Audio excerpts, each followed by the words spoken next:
গত 5ই September Udaipur court চত্বর থেকে নেশা মাফিয়া জাকির হোসেন ওরফে বাদশা আদালত চত্বরে পুলিশকে ধাক্কা দিয়ে গাড়ি থেকে পালিয়ে যায়।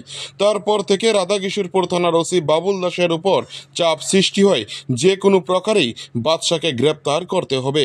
সূত্রের খবর, এ নিয়ে গোমতী জেলা পুলিশ সুপার নমিত পাঠক কড়া ব্যবস্থা গ্রহণ করে সেই সময় জানা যায় সেই ঘটনায় 5 জন পুলিশকে সাসপেন্ড করা হয়।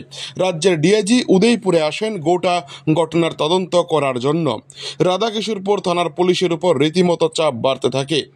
জানা যায় পরে এক কুখ্যাত নেশা মাফিয়াকে গ্রেপ্তার করার জন্য পুলিশ একটি টিম গঠন করে। পরে পুলিশের বিভিন্ন সূত্র কাজে লাগিয়ে অবশেষে আগরতলা রেল স্টেশন থেকে গ্রেপ্তার করা হয় জাকির হোসেনকে। এই ঘটনায় গোমতী জেলা পুলিশ সুপার আমাদের সংবাদ প্রতিনিধিকে জানান, নেশা মাফিয়া জাকির হোসেন আগরতলা থেকে ত্রিপুরা সুন্দরী এক্সপ্রেস করে বহিরাজ্য চেন্নাই পালিয়ে যাওয়ার চেষ্টা করেছিল।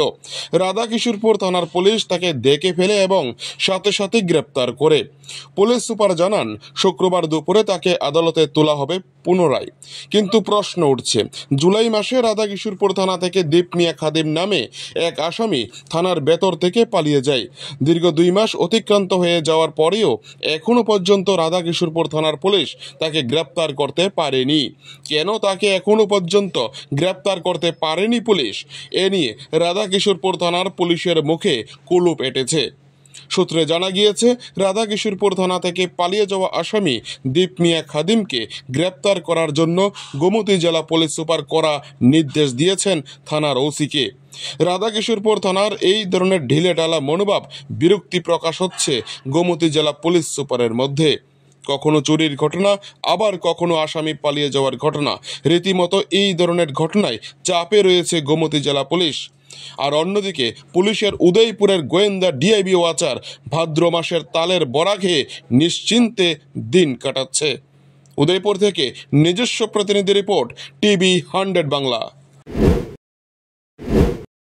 अंडर ट्रायल प्रिजनर था, उसका नाम है जाकिर हुसैन, जो पुलिस को पुलिस इसको कोर्ट से जब एस्कॉर्ट कर रही थी तो ये कूद मार के इसने एस्केप कर लिया पुलिस कस्टडी से। तो आज इसको हमने नैप किया है अगरतला रेलवे स्टेशन से OCRK की टीम ने, और वहाँ पर ये कोशिश कर रहे थे कि चेन्नई बाउंड ट्रेन को बोर्ड करें, तो अभी वो अरेस्ट हो गए हैं। कौन सा तारीख में सर ये किया? ये 5th को ये जो थे इन्होंने एस्केप किया था यहाँ कोर्ट से। 5 तारीख से। 5 तारीख।